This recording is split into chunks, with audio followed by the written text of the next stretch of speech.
You are today in a roundup. You're doing a lot of interviews, so I promise you this is not gonna be tedious or anything. But there's something we have to talk that you probably talk about it all day. It's about the concept of death of a cheerleader, because you know I don't know if you know, you're talking with someone in Argentina.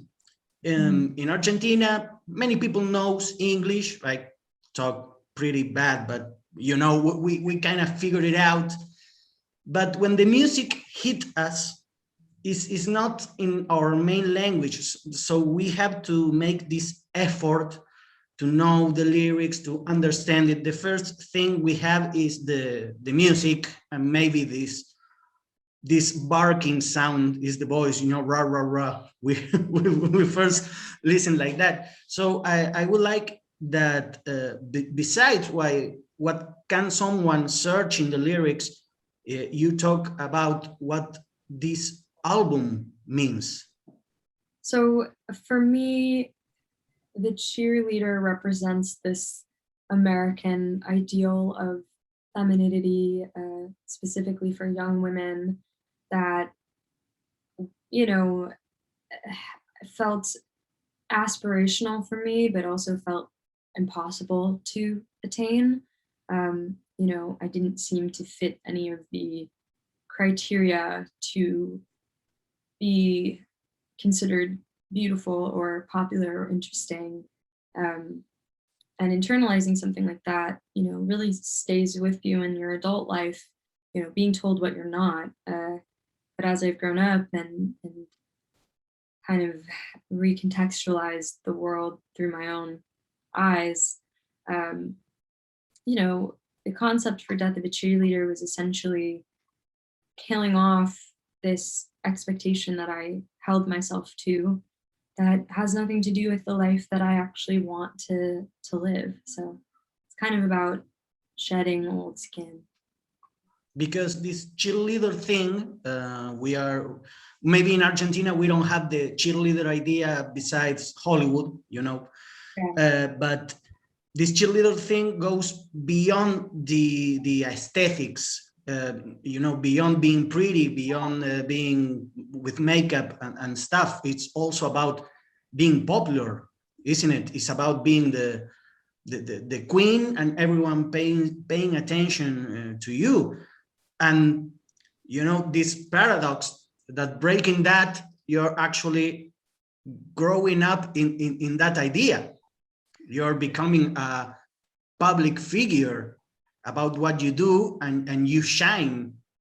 Did you thought about that paradox?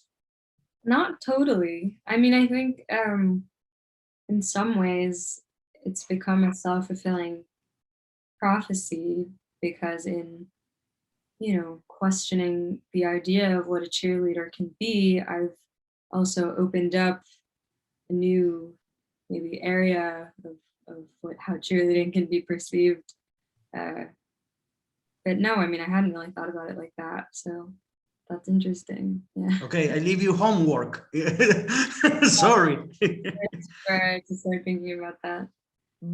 Well, going back to the music, is the first thing that hit to everyone in Argentina that listened, and probably everyone in the world, because this is wonderful. You're from United States, but everyone around the world is listening to you.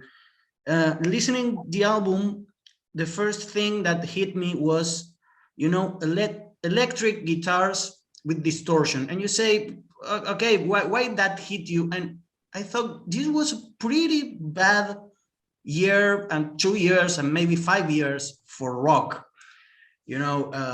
All this thing about rock is dead. Even besides you're indie or not, we think rock is a big family, but maybe the mother is the electric guitar. And I'm curious why, among all the options you have to do music, and this is a stupid question, but it's not. Why about all the options you have, you choose to do music with an electric guitar? With this rock sound, dirty, edgy. Yeah, I mean, I guess you kind of can't control what touches you. But I grew up on a lot of hip hop, and then on my mom's side, she was very into new wave and punk and singer songwriters and kind of anything that existed a little bit more on the alternative side. But I think maybe the emotions in that genre really spoke to me, and I think especially as a young person coping with anger and sadness and any other complicated emotion you deal with when you're young, it just felt it was I don't know, it seemed to just express what I was feeling in ways that I couldn't at the time. So I think I was emulating that in some ways. Everyone's influenced by different things, and I guess mine just so happened to be electric guitars. Well, this is about sincerity because all you described about the album is about how you feel, what you can't choose, what touches you. It's like cathartic. And I read in an old interview something you said that I think it stands out. You said that making your previous EP, I think it's pronounced, you thought you could. I don't have this in English, this word, but you could replace therapy.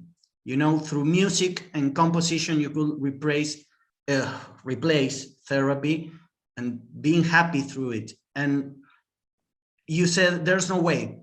These are two different things. And I would like to dive a little on that because what is usually said is, I don't need therapy. I have friends. I have a band. That's the best psychologist. And you said, no, no, no. I tried it. And these are two different things. How was that process? Hard. I mean, I think honestly, music, sort of in a roundabout way, was the thing that pushed me towards dealing with my mental health a little bit more directly. Because I loved music and I wanted to commit to it, and I couldn't put everything I wanted into music if I couldn't get out of bed. So I think there is this kind of myth of having to suffer for your art, or you only make great art, from suffering. But I just don't think that's true. I think people maybe relate to pain in music because it's universal. We all go through pain. But it was just impossible for me to commit fully to anything. It gets to a point where you choose what you love or you choose your illness. And I was just not prepared to give up everything that I wanted to feed my illness. Well, now we know what this album and this music, your music, means to you. What you will like to mean for someone else? Because when you do music, you do it for someone else. What you will be your wish that will mean for someone else? Yeah. I mean, it's interesting because I've been coming to the realization that, ultimately I have to make music for myself or it's not going to be sustainable, because people are going to think whatever they think. But obviously, my hope is that for the people who care about it, that it maybe gives them some more perspective on, what life is like for somebody else, or if somebody relates a little bit more to me in listening to the music, that they see that there's a wider lane of what they can be. I needed role models that I saw more of myself in growing up, and so if people are gonna love it, I hope that that's why, because it means something to them. Seems like a very big deal for you, this album. It's not like you're making an album just because you want to be a star, or there's people that just does music and they go with it and it's okay. But actually seems like a big deal for you. Yeah, I mean, I'm a very sentimental person. I mean, I don't know. Yeah. Yeah. It feels good to be recognized for what I do and for people to see value in it. But I think if I wasn't in the public eye, I probably would still be making music. You know, it's just something that my heart needs. Do you miss tours? You know, live shows? I definitely miss playing shows. I feel like I'm a performer, and before the pandemic, it was something I felt probably the most confident in, is my ability to perform. But now, after a year of not doing it, it's like everything feels so intimidating again. How is the performance? You know, what's the difference between a regular singer and you? Don't be shy, tell me. We don't know in Argentina if we're ever gonna see you live, so at least feed our imagination. Hopefully we'll see me live. I mean, Yeah. I don't know. I put a lot of passion into the show, and I have a bandmates who I really love, and I feel like our dynamic together on stage is special and is complete. You know, it's like everyone interacts with people in completely different ways, and I think our relationship is just so unique to us. It's a really powerful thing, and I don't know. We just have a really good time playing, and people seem to have a good time too. Well, usually the ones who pick the electric guitars love being live presentations, you know. That's why it's so weird. Today, no one prefer the beats because the beats are something you can stay home with. But electric guitar alone at home is like, where is the reverb? Where is the meat of the people suffering my distortion? Yeah, yeah. I mean, it's definitely really different, and I think creating the live experience of the record poses a challenge, but an exciting challenge. Okay, Mia, I'm going to leave you with the next of your interviews. I want to thank a lot the time you take for this moment. I would really love to have you here in Argentina and have the chance maybe to talk more. I want to say quietly, but it's not the word I want. I want to say like something chill. Personally, yeah. I said more, maybe like more casually, more personally. Exactly. Maybe in the same room, you know, that kind of things, because even besides your music is awesome. And I think Death of a Cheerleader is a great album, and it's an awesome album for every indie enthusiast, because I like rock, pure rock. So that's the things that always going one foot in rock, one foot in indie, if they actually be different things. I don't really know that.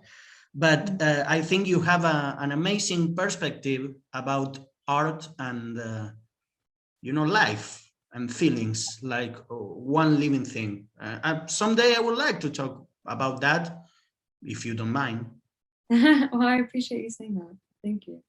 Okay, it's been a pleasure. And well, we see you someday, but we have the album until then. Hopefully someday soon. Goodbye, Mia.